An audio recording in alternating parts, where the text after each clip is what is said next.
Today, we're talking to Shawn Freeland about the process of moving from calving in January to a more regenerative approach. I just cruised along and got plugged up in the windrower, and I climbed out and I was unplugging it, and the no-see-ums were in my eyes and the mosquitoes were all over behind my ears. I looked over and my neighbor was going 14 miles an hour in his disc bind. I thought, well, I got to get one of those, so I get back in and start cutting. I'm kind of looking on my phone to see how much a disc bind is, and I couldn't believe it was going to be, $250,000 or somewhere in there.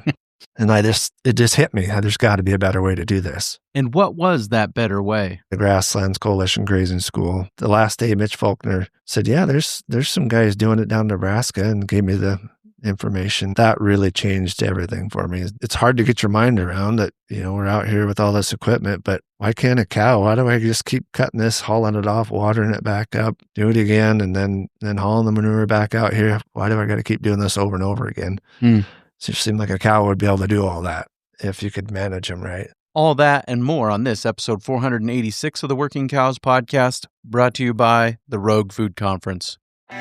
Welcome to the podcast that gives producers a platform to discuss and share paradigm-challenging practices. Practices that have increased the effectiveness of their operation and the joy that their families have received from this lifestyle.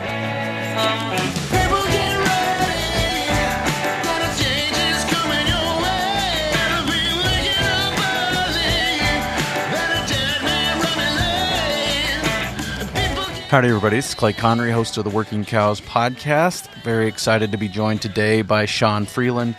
We're going to talk to him about his journey, how he got started writing a bad check for 10 cows, and then going and getting the check covered, of course, and calving in January and making the switch to grazing as much of the year as possible, and calving in May and June, and direct marketing, and what the future holds for his operation. So Shawn is a member of the South Dakota Soil Health Coalition board, has been doing some really great things with planting cover crops, grazing cover crops, and then planting some of these old places where they used to make hay and that they at one time did cover crops back to grass. We're going to talk about all of that with him today on the Working Cows podcast, right after a word from our sponsor today, the Rogue Food Conference.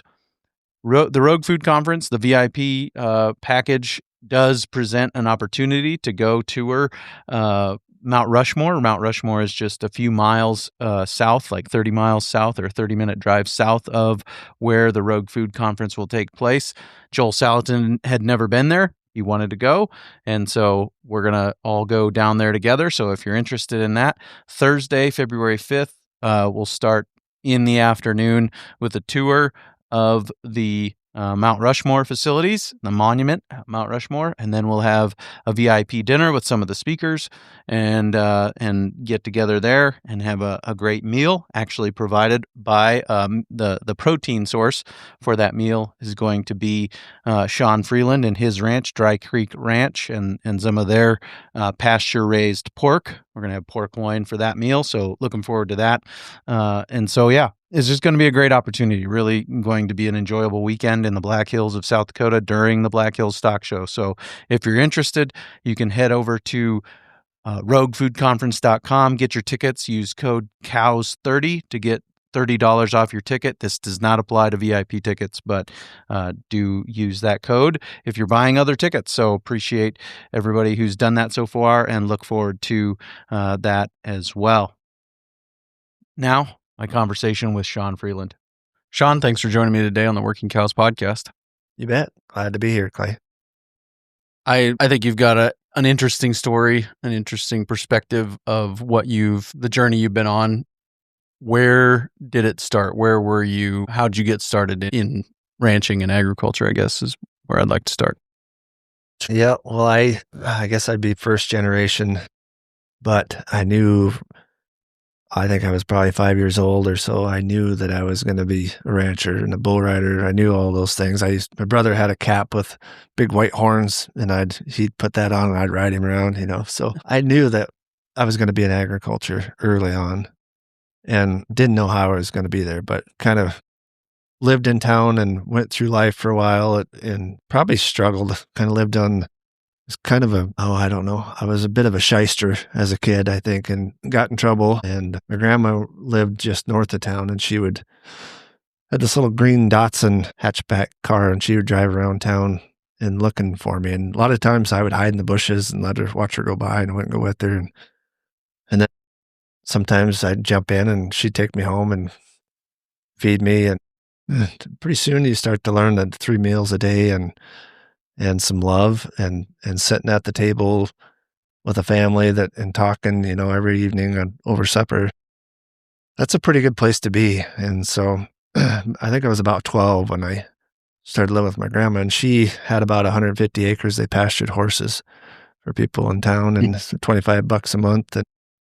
And so I got to be around horses, and pretty soon I had my little horse there and did kind of grew up that way. And then as you get a little older, you kind of get into high school and run into some other guys that are rodeoing and doing stuff. And I had a friend that was just down the road that had a little arena and some land and cows, and his dad put up hay and they had some cows, and I spent all my time down there, and he taught me how to hay, and I got, started learning how to be around cows. And of course we'd go to the Sturgis sale barn and buy bulls and bring them home and practice on them. And so, yeah, I was just there a lot. And the patience that he had with me as a teenager and into my 20s, probably early 20s, let me run his equipment and just putting up little spots of hay around the countryside at 10 acres here and 20 acres there or whatever. And I destroyed his equipment, I don't know how many times, but he would just be patient, and I would go find the parts and we'd get it put back together. And yeah, I owe that family a lot for where I am today. Yeah, so then kind of, as I said, we'd go to Sturgis and buy bucking bulls. Well, I was sitting there one day and somebody ran in some bred cows, and my buddy was sitting there egging me on. He knew I wanted to buy some cows, and I had a pretty good job out of high school. I worked on a survey crew out of high school. And so I went from making $3.10 an hour, I think, to $6.50. And I was always good at saving my money and peddling and trading stuff. So I had some money put away, and I ended up raising my hand and bought these 10 cows and brought them home. And that was the crazy part. That Tom, that was my buddy's dad, he showed up home from work, and we brought these 10 cows to his place. I didn't have anywhere to go with them, and dropped them off at his place, and he embraced it. He didn't say, "What the heck are you thinking? You got to put 10 cows in my place." And they were $650 a head. And so I didn't have the money, ran home and went to the bank. I wrote a hot check, and I ran home, went to the bank, and the bank said, "Yeah, we'll fund you." And I was pretty sure I could get some money from my dad if that fell through, but I wanted to make sure I could do it on my own. So went to the bank and gave me my $6,500, and then we went back up there with a 4-horse trailer and loaded these cows in there. And just I think I was 19 years old, and just about wrecked the pickup and trailer on the way home. All the cows it was a bumper pull trailer, and the cows went to the back of the trailer, and the pickup took off down the road. But so we made a couple trips and got the cows home, and then my grandpa found out about it, and they didn't stay at the neighbors very long. We ended up bringing them. We cross-fenced and put the horses on one side and my 10 cows on the other. I think he spent 10,000 hours looking through the window with the binoculars, watching those 10 cows, whether they're calving or not. But yeah, it was that. So that was my start. And I started with 10 cows, and then the next year I bought 10 more and stuck with my full-time job and just kept plugging along. Let's take a quick break and hear a word from our sponsor today, the Rogue Food Conference. Again, very, very excited for the Rogue Food Conference. Just added a couple of more speakers in the last couple of weeks. You'll be hearing from them soon. One of them is Shad Sullivan. He's going to come and talk about the war on beef and the way that the role that beef plays in helping us to preserve our freedoms in this country. And then Nick Costco and Kyle Reese are going to be with us from Create Tailwind. They're going to talk to us about IBC, infinite banking concept, and using whole life insurance policies that are well structured for the purpose of developing the access to cash flow and generational wealth and all these things. So looking forward to all of the speakers. Again, roguefoodconference.com, code COWS30. And so no college or anything, just straight into working and running cows. Yep, no college or anything. I kind of looked at college for a little bit, and it just wasn't fitting for me. Yep. Do I really want to go to school 4 days a week so I can rodeo? Probably not. Yeah. And it was funny, I rodeoed at the time, and it didn't take me very long to figure out that I couldn't have the cows and rodeo. Yeah. And I was never great at rodeo, but I could get by some, and probably was at the age where I could have gotten quite a bit better. But my passion was for the cows. So that's where I went. I quit rodeoing and just stuck around with the cows. And I don't know if that was a good decision or not, but I still have most of my teeth and I don't hurt that much anymore. As Bobby Bear would say, I guess that makes me the winner. So where'd you go from there? I guess what was kind of the style of management, or how are you taking care of those cows at that time? So those first cows calved the end of February, middle or end of, maybe somewhere in there, middle end of February, maybe Valentine's Day. Seems like that rings a bell. But I remember it wasn't when that first batch it wasn't cold. It wasn't bad calving. And so, but I think I moved it back a little bit. I remember we were calving in March, and then, yeah, they had plenty of feed, so they got to graze quite a bit at the time. I was running around buying square bales and feeding them square bales, and if they needed feed. But yeah, definitely went through some blizzards calving those cows.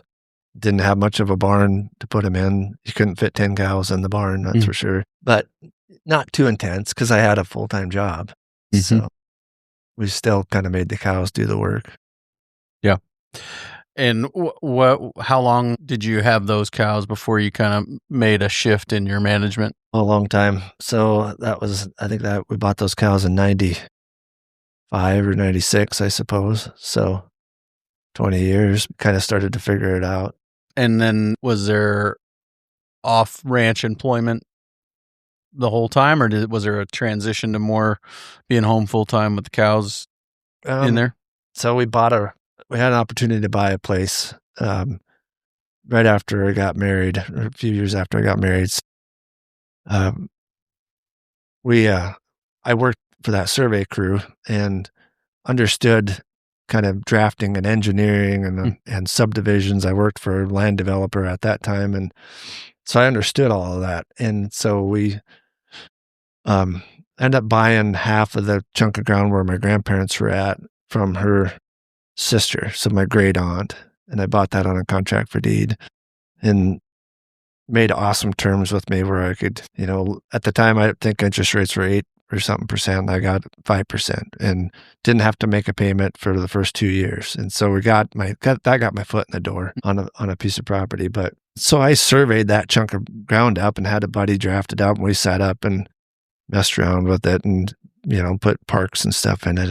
And I just had a map, basically. It wasn't anything stamped by engineers or anything like that, but it looked kind of promising.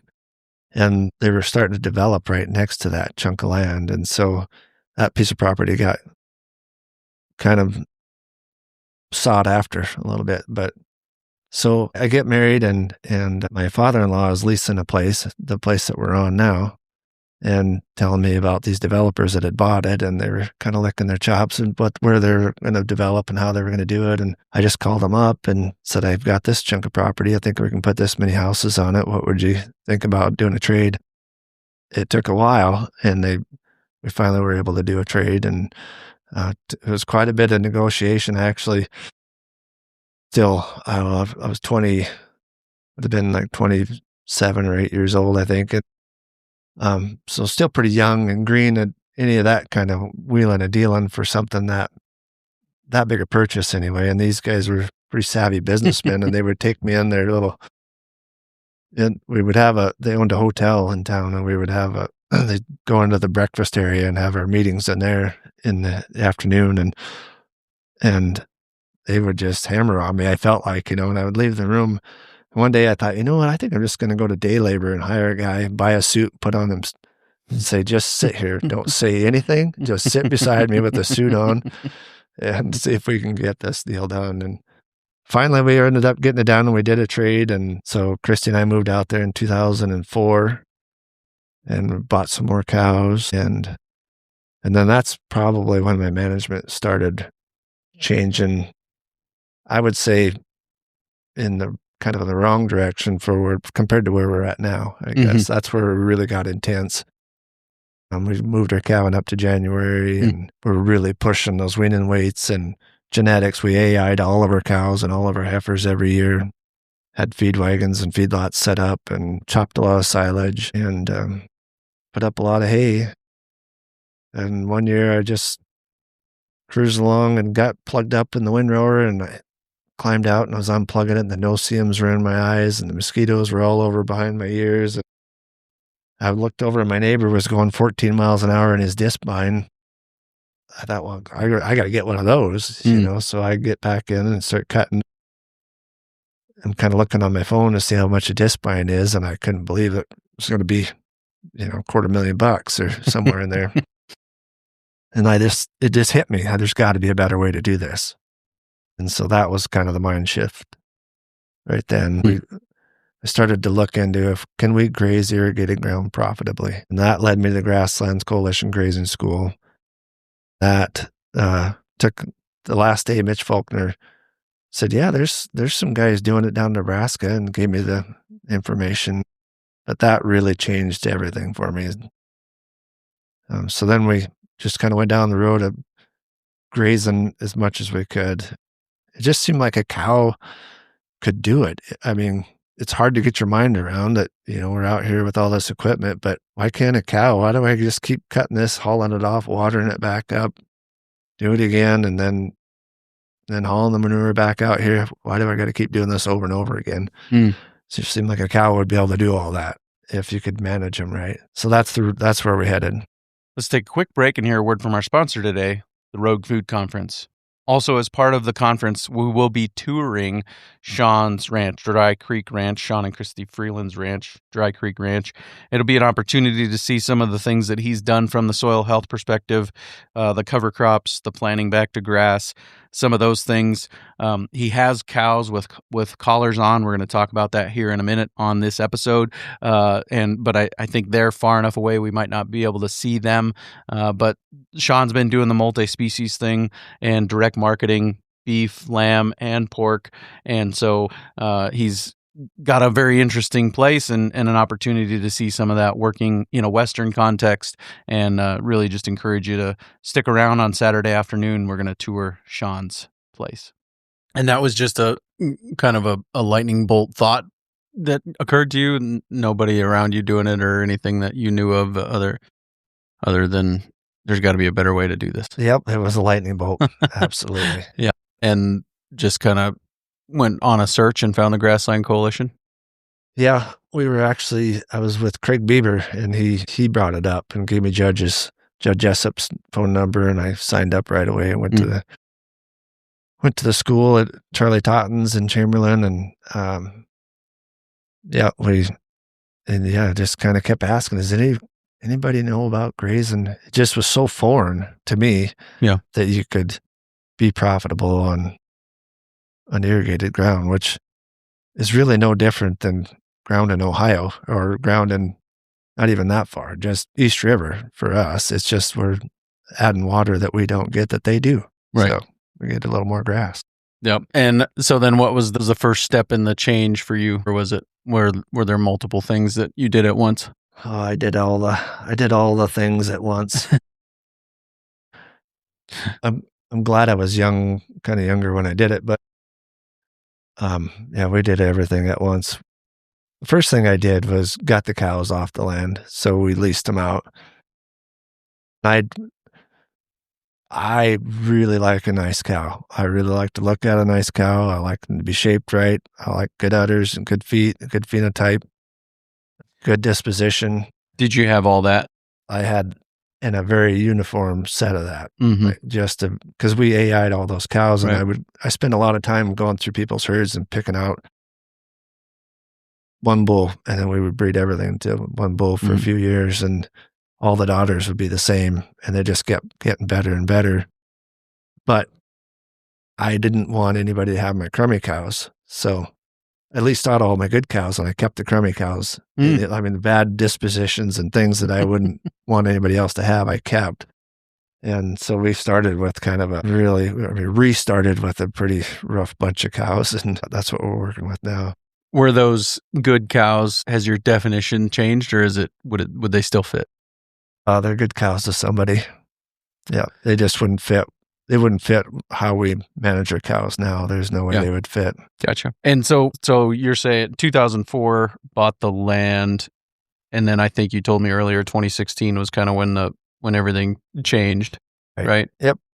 And all the things, get the cows off the land, and that was about introducing more rest, or what was the motivation there? Yeah, we were dry, and I'd taken everything previously. Well, yeah, 2016. That was a memorable year. Yeah, so we were dry, and then I heard about this Gabe Brown guy, and he was grazing triticale and hairy vetch, and I'd used triticale quite a bit. We used it in our rotation to take alfalfa out and go back in. So I had triticale planted, and we had a couple hundred heifers that we were planning on breeding. And so we got the cows leased and sold a bunch of cows, but we had all these heifers. And I hear about Gabe Brown grazing this stuff, and I thought, well, let's try that and see if we can go a little bit further here. And so we did that, and my wife pretty much did all of it.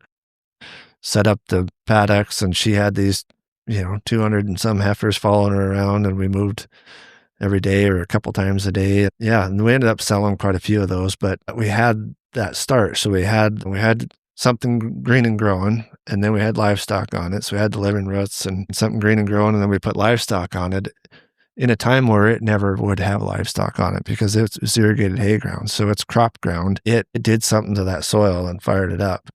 Once we did that, then we didn't spray it or anything. We just went in with a no-till drill and planted a cover crop, a full season cover crop, which is another jumping off the cliff moment for me. It was like, can I graze a cover crop? And I didn't even really know what a cover crop was. There was no place to buy seed around here at the time. You had to get it from Nebraska, and I kept working with that seed dealer and went back and forth. He said, yeah, I think I knew what I could get if I hayed it. And that's kind of how I look at my grazing too. I know how much I can get if I hay this.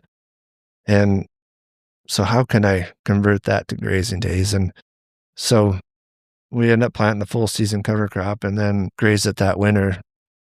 And still wasn't sure how this is going. I had a nutritionist for years before that helping me with my feed rations and stuff. And I was talking to him about it. He got real silent, and and he wasn't, I think he thought I lost my mind completely, but I just took manure samples and sent them in and got the results back. And those cows were gaining, we were kind of looking for 1/3 of a pound a day gain in that trimester, and they were gaining like 1.5 pounds a day. And we're putting on weight in this cover crop. And so that was the aha for me. And I think we made it till March grazing that. And I was like, okay, I get it. So I sold my haying equipment, and it actually kind of sidetracked me. Those cover crops I planned on going to grass with all this stuff.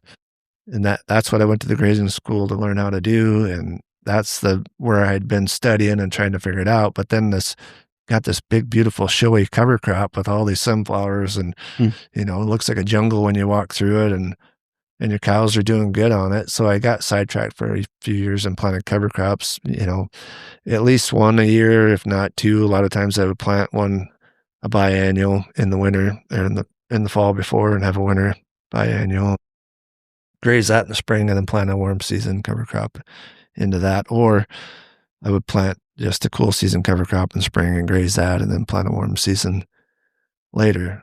And then again, kind of had a lightning bolt, like you said, Clay. And I thought, why am I planting this every year when I could just be growing grass? And I've got 7.5-inch rows in between each one of these, cover crop rows, and I might as well just be growing grass that tillers on its own. And so then we started finally got planting those irrigated acres back to grass. And I think I was somewhere, and Jay Fuhrer said, if you want to build your soil, the fastest way to do it is with a perennial grass mix. So I was like, all right, that's what I set out to do in the first place. That's what I'm going to go do.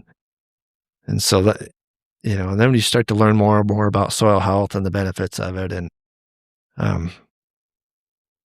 it's a kind of a no-brainer. Once you get it in, then you can see it. It's hard to see it if you're if you're a crop guy or a cow guy and you haven't done it, it's hard to see it until you can actually see it happening. And then like, oh, all right, I see. And you see the benefits, the wildlife comes back and the bugs are there and cows do good. And it's just an amazing experience if you're moving those cows in paddocks and moving your poly wire. And one thing I like to do is move that poly wire and then just lay down next to it and wait for the cows to chew their way to you and listen to them come and reach out and grab that grass with their tongue and rip it off. And you can hear that rip, maybe a belch every now and then. And you can start to smell them when they get close to you.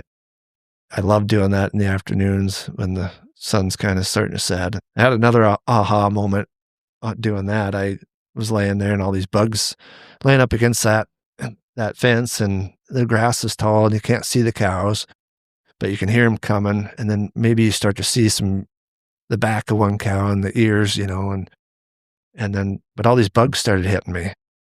And I was like, what the heck? Kind of looking around. It was grasshoppers and different bugs the cows were pushing those bugs right to me. And I knew that's what was going on because we flood irrigate.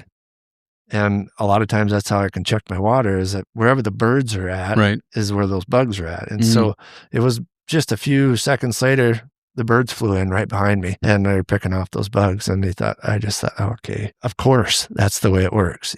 All of this stuff has worked together this whole time. And we just kind of try to force our way and think we can do it better. But I can't make that happen every time, but just those little glimpses of what was or could be that makes it all worth it, I'd say. Yeah, for sure. So would you have been better off in the process of improving the soil, been better if you'd have skipped the whole cover crop phase, or do you think that was a necessary step? I think it was a necessary step, but maybe not as long as I did it. Maybe a couple of years of it. Yep. As you transition from pretty high intense cropping, or we just raised hay for the most part, but it's still pretty intense. In your haying, I would imagine it's like everybody else's, kind of, as I always call it, industrial scale nutrient exportation, right? Right. And so the role of the cover crops, as I've heard Gabe Brown say, is speeding up biological time. And so a few years of that. But then I asked later, as I've done a few cover crops, it seems to me like the cover crop thing is a treadmill that you just have to keep planting something else, always keeping that next cover crop coming in behind the one that you have just harvested, even if you're harvesting it with a cow, right? And then that was kind of the genesis of my question is, do you think that it was a necessary step to get that biological primer going, and then now you're farther ahead now than you would have been without the cover crops, is kind of what I'm asking. Yeah, no, I think you're right. It needed that primer, I think. And then a lot of that is just getting those livestock out there when something's green and growing too. And at first I just grazed the cover crop in the wintertime, and I quickly learned that I'm missing the boat here because I need those cows to be biting when that plant is green. And that's when those root exudates are really active. And so I tried, well, if you go down and look at the 5 principles or 6 principles of soil health, living roots is a big deal. So one year I was looking at that living roots and had a beautiful cover crop going on. I was planning on grazing in winter, and I thought, well, I don't have anything in the spring. And so how can I get something in the spring? So we actually hired a plane and flew rye on. I thought, well, if it can work in corn, I don't know why it wouldn't work in the cover crops. We flew the rye on, and that kind of worked. I mean, we had a living root, and we were able to graze some rye in the spring. That was actually the start of the pumpkin patch, but that's a different story. But yeah, so we flew the rye on, and the purpose of that was just to get a living root longer. But you're missing the boat, or I felt like I was missing the boat by not taking a bite of those plants when they were green and growing. And sometimes we were able to do that if we had, like I said, we planted those biennials or something early in the spring, oats and peas or something like that. Sometimes you were able to do that, but for the most part, the full season, the warm season cover crops, the sorghums and sunflowers and that sort of thing, we didn't graze those until wintertime. And Where did the direct marketing come in? Well, we've always kind of been selling beef ever since we've been out there. Of course, we were doing feedlot beef first. And then we just were convicted that we kind of took the corn away from them and wanted to see if we could do a grass finish deal. And we did it right away. We did the same thing. We kind of took everything away from them and watched those steers. We just had a handful. I think we had 8 or 10 steers that we wanted to grass finish. And it took about 4 years for those things to fill out. They just got huge. They were like ox, they just got huge. And it took them quite a while to get where I felt comfortable as marketing them as grass finished beef. Because as I said before, we were doing feedlot beef. So we're feeding them. I know what a finished animal should look like. I want a grass finished critter to be finished. Right. There's a difference between grass fed and grass finished. Right. Big difference. And they should have, some fat on their tail head and their brisket should be full and all those things. So yeah. So anyway, we let those steers go until I could see that going on with them, and they were really big. They were really big. Sure. You mentioned the pumpkin patch. Was that a part of the direct marketing strategy, or was it a failed cover crop? Well, a little bit. So we had rye, and we thought, well, what are we going to do with this now? So we grazed some of it, but we had a little strip that I planted, and I used the rye, actually. The rye I used to get rid of some millet that I let go. And so I planted that cover crop, and as I said, I couldn't buy cover crop seed around here, and I ran out. I had about 8 acres left to go, and I ran out. So I just went to town and bought just German millet and planted that. But I had the mindset that we're going to leave everything and graze it this winter. Well, the millet went to seed, and then the next year the millet went to seed, and then the millet went to seed, and the millet went to seed, and I could not get rid of the millet. So we planted the rye to get rid of the millet, and that worked great.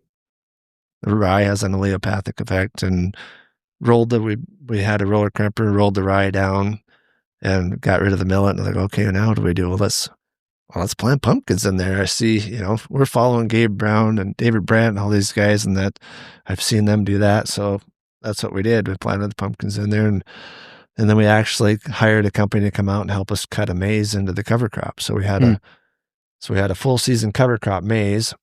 And my thought was education. And that's kind of why we did it. I thought, if we can get city people out here to go through this maze and they see a turnip or a radish and there's sunflowers, and they say, well, why didn't you plant corn for your corn maze? And then we could talk about soil health, and I can say, well, we're looking for diversity, and living roots and all these different things.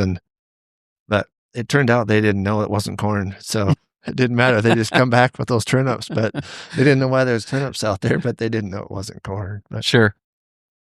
So has that been an ongoing thing, or continuing to do the corn maze and the pumpkin patch and all that? No, we quit last year. Okay.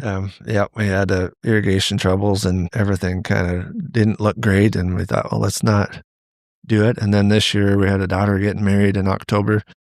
And so it felt really good to not have a maze and a pumpkin patch going in October. So, yeah, I bet. But for us, it was a way of stacking enterprises too. So it's a really good way to bring our kids back if they're interested in it, or somebody else that is interested in land. And I think we still want to do the educational part of it. But if we can get people out there to understand where their food comes from and where nutrient density comes from and all these things, and it's from the soil, and it's the plants and the soil and the sun all working together to make that. And anyway, that's what we like to do. We like to bring people out and educate. And I think we can do it with the grass that we have there now. And so maybe we'll go down that road. Sure. Gotcha. What are some of the newest things that you guys have tried, I guess? Newest things. So we have the virtual fence on some of our cows right now. A lot of times we'll use, so if I can kind of paint the picture when I'm talking about the irrigated ground with grass on it, we have a couple pivots that we've planted back to grass. And the first year so it takes a few years to get all of those established, and we're not just doing it all at once. And so the first pivot we did, it was on year 2, I believe. And the first year we kind of just grew weeds. and then didn't turn any cows on it, just kind of let it go. And then the second year, it looked really good. I was really surprised how good it looked. So I thought, well, let's try this total grazing thing and just split this thing up in thirds and see what it does. They just tried on a sliver because I kind of felt like I could fix it with the water. So we did that, and then I thought, well, that was pretty cool. Let's hay right next to it and see what happens. So we hayed right next to it, and then we left a strip for winter stockpile. So we had to cut that field into thirds. So we had a third that was grazed hard, one that was hayed, and then one for winter stockpile. And then we were able to rotate that the next year, and then we can keep flip-flopping that, and then we can actually turn a different direction. Instead of going north and south, we can turn east and west. And so you end up with little chunks of the land that probably doesn't really get affected for 7 years or so. But now we've got these collars, I guess, these virtual fence collars, and that's going to be pretty cool to see, where we usually use the tumble wheels, the Gallagher tumble wheels when we're grazing in the wintertime. We can use these collars now, and we can bale graze with them. So pretty excited to see where we can go with the collars. We're grazing some standing sorghum right now. I didn't plant a cover crop as this is on a different chunk of ground that's dry land, and just planted sorghum, something cheap, because we were not getting the rain. I thought just as cheap as I can possibly make it. And of course, we had the July that we had, and it rained in July, and anybody that planted sorghum knocked it out of the park. That's what we're grazing right now with the collars, and it's been interesting to watch how that's working. I want to go back to the total grazing experiment. How did that play out? What did that look like? Are you still doing it? I'll do it sometimes, but I wouldn't do it for us. I don't think I would do it every time, but it outgrew the hayed spot by a bunch, probably a ton an acre at least. More? Yeah. Wow. Yep. And it just responded super fast. Yeah. I don't know that if you did that to it year after year, I'm not sure what would happen. I haven't done it. If you go back to the total grazing, I think they would say it works, but we're in western South Dakota, and I'm a little bit leery even to know that I can irrigate. What if, like, the year we had the irrigation wreck? So kind of keep your bases covered, but it's definitely something to look at. I think that land likes a disturbance every now and then. Some of the best pasture I have was a wreck where we had a bunch of cows set up to AI, and we had a whole bunch of rain. I turned them on to a 40-acre deal, and we had a whole bunch of rain, and the creek came up. I couldn't get them back across to breed them, and so they were stuck there for a while, and I could see it from the highway. That one pasture was turning brown. I was just sick. But that later on that summer, big blue stem showed up. All these different plants showed up that I didn't have, and I still don't have in a lot of my pastures. That disturbance is a good thing. I think it's just in moderation with it's a holistic view of all of it, I'd say. Right. Yeah. Like I say, a lot of times some year we'll do the same thing 2 years in a row, but we haven't yet. We're just getting started, I guess. So, yeah. Okay. Back to the collars, just kind of a brief overview of your experience and how that's been working. The collars have been great. When did you put them on? Got them on, I think, about mid-August is when we put them on. We're talking here in the first week in January. This will be out early in January. Yep. Yeah, so we put them on in August. I thought we were going to have to set up some polywire and show the cows that barrier and then move it away and then show that, let them figure that out with the collars. And they said, no, you don't need to do that. You just turn them out. Just cut that field, but just make sure they have lots of room. Don't box them in somewhere. Make sure they have lots of room to figure it out. It took about 15 minutes, I'd say, to train those cows. The only trouble I had, and it was a terrible thing on my part, I'd left the gate open on this field where we trained them, and all your fences are virtually hot. And then you draw a cross fence that's virtually hot. And I left the gate open. So visually, those cows could see to go through that gate. And so they did.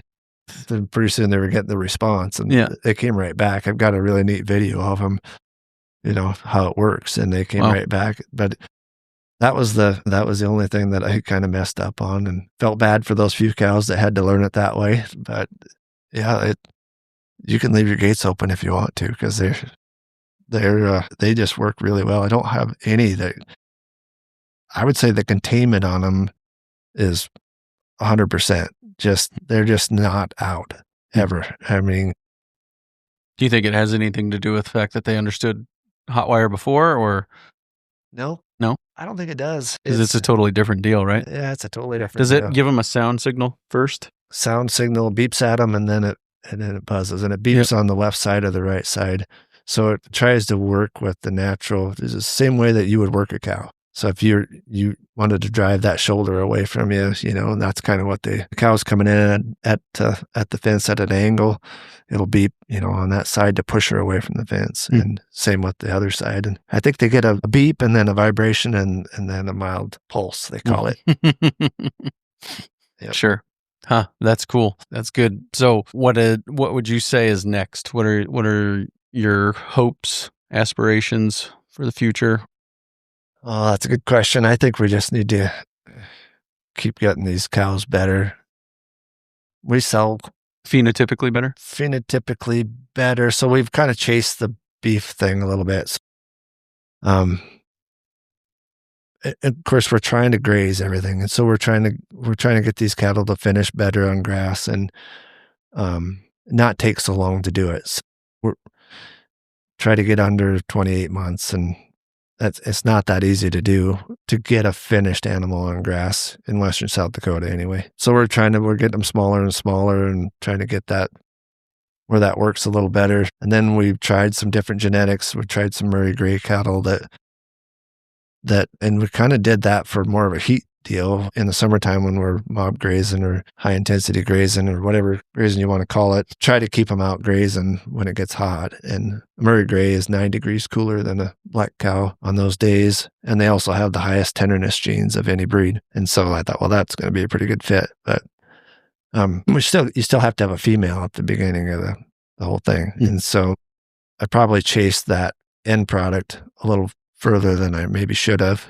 And now I'd like to get back to making those perfect females, I guess, that are raising a good calf every year. So would you say that those chasing the beef meant less maternal females? Is that what you're thinking? I'm thinking, yeah. And we put pressure on our cows. I'm sure there's a lot of people on your podcast that say we kind of put a lot of pressure on them. We don't mind if we have some opens, and I don't, because they slide into the beef program really well. But at the end of the day, if you wanted, I can't sell all the beef that I have right now, I guess. So can't sell all the cows you have as beef, is that what you're saying? Right, exactly. So if I still have to take some somewhere, and I want to be able to market that too. And we want good females for people. I just have a really hard time giving somebody something that I wouldn't want.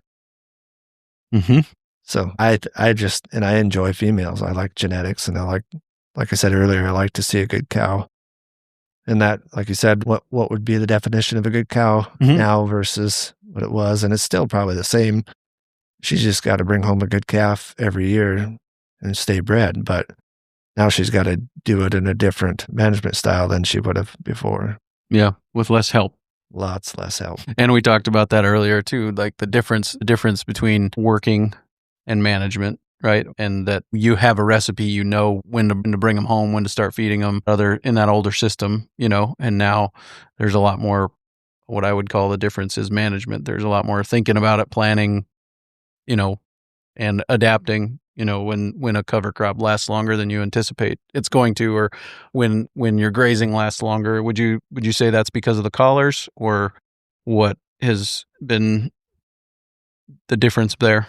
You bring up a good point. I'll back up just a little bit, where you're talking about management, and we hear that everywhere, management. But the picture when you were just talking, Clay, to me was a manager at McDonald's. So you can either be back there frying the fries and working your tail off, flipping the burgers, or you can be up front and manage your employees. And that's the difference between what we were doing. We were frying the fries, and we were, trying to feed the people. And now we just kind of watch our employees and make sure that they're taken care of. They get everything they need, and they've got feed and water and shelter, but they need to do their job. It's not my job to do it. So yeah, that's the difference. Anyway, I had to bring that up because that picture came to mind. you were talking about the cover crop lasting longer than I kind of thought it would. I don't know if it's the collars, because we'd have moved them with polywire anyway. Yeah. I just didn't. It rained this year. But we had some rain, and we'll see if it lasts. How much longer it'll last. We have a lot of it got damaged in those high winds, and so, but the cows seem to be finding it and picking it up off the ground. A lot of it, a lot of those leaves shattered and took off, but they're still doing good. The body condition looks pretty good. Protein looks like they need a little bit of that right now, so we're just adding a little bit of alfalfa every 3 days. Yeah, they're doing all right. They're not a body condition 6 or 7, but they're a solid 4.5 or 5, I bet. Yeah, nice. What's the most exciting change for you? What has been the thing that's been most exciting to you? Have you documented some of that along the way, or been able to kind of measure some of the difference that these changes have made? Well, the soil is amazing, but the number one change for me was family. There was no way I was going to have kids come back, and now they're interested. Nobody wanted what I was doing. Why would you want that job? That whole thing was going to die with me, and my wife would say it over again. I don't know that I would have a wife. I'd probably have half a place is what I would have. Because I missed a lot of my kids' functions, volleyball games and dance and that sort of thing. I missed a lot of that. And because I thought I needed to be there working and get the hay only right one time,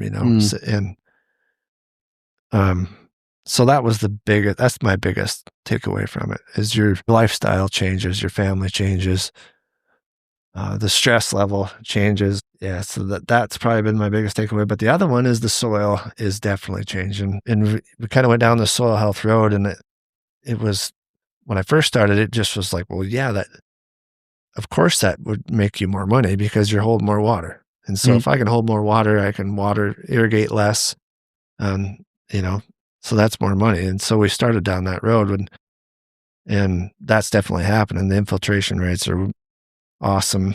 But then you start to see the things come back to life, like the bugs show up and the birds show up and the wildlife starts to show up. And so those are things measurable to me.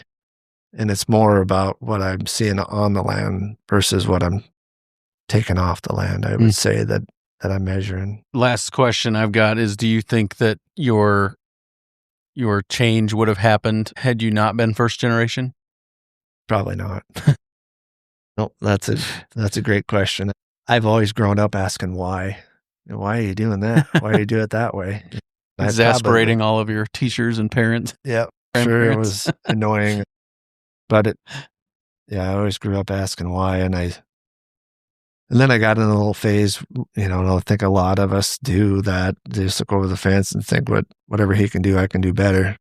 I got in that little phase for a while, and then it's still a lonely place. It's a good thing we have these podcasts and different networks to listen to and people to reach out to, because you're on an island a lot of the times when you change everything that completely different to what a lot of people around you are doing. And of course, soil health and regenerative agriculture and everything has grown, and it's really taken off, and there's more and more of it out there. But when you first start, you're kind of on a bit of an island, and there's not a lot to talk about at the coffee shop. For sure. They'll talk about you, but right.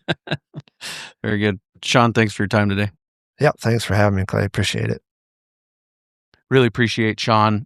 Really have appreciated our friendship and his mentorship, and some different opportunities that we've had to go and present together. Actually, one specific opportunity, we went and presented to a group of Amish folks, and those Amish folks are going to come to the Rogue Food Conference. They're going to be there, and they'll be selling their fresh baked items there. So it's going to be very good opportunity. Another highlight of the Rogue Food Conference is the meals, and we're going to be sourcing as locally as we can.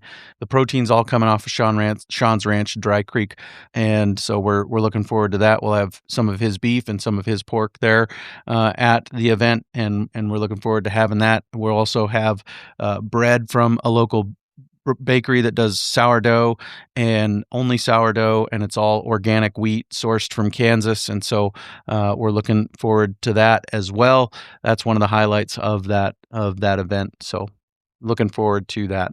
I did want to go ahead and ask if you'd do me a favor and go take a survey that's linked in the show notes page for today. This is the 2026 Working Cows Podcast Listener Survey. Just gives me a little bit of idea of, and there's been some really surprising things, honestly, in this survey. And so it gives me a bit of an idea of what you like on the podcast and who you are, who's listening, who's actually listening. And so if you'd go and click that link and take that survey, if you give me your email address, there you'll be entered into a giveaway. And the giveaway will include some vintage hats that you can't get anymore from the Working Cows podcast, the new hats that you can still get.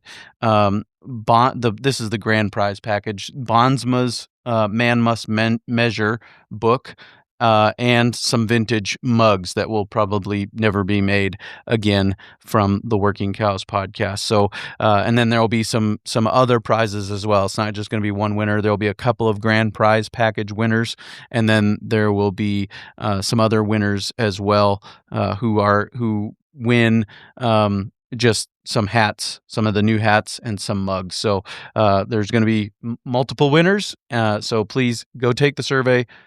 Give me your email address to enter into the giveaway, and keep a lookout on your email inbox. That is going to run through the month of January. This giveaway is going to run through the month of January. In the first part of February, we will choose the winners and send out the gifts. Coming up next on the Working Cows podcast, we'll be sharing with you a talk that my family and I gave to the North Dakota Association of Soil Conservation Districts annual meeting, and really appreciated my family stepping up and joining me in this talk, and I look forward to sharing it with you coming your way real soon on another episode of the Working Cows podcast. We'll see you then. We invite you to visit workingcows.net to subscribe to the show via iTunes or Stitcher. You'll also find detailed show notes pages, resources from our guests, and the industry leaders who have influenced them. For more ideas on putting your cows to work for you in a more profitable way, tune in next week.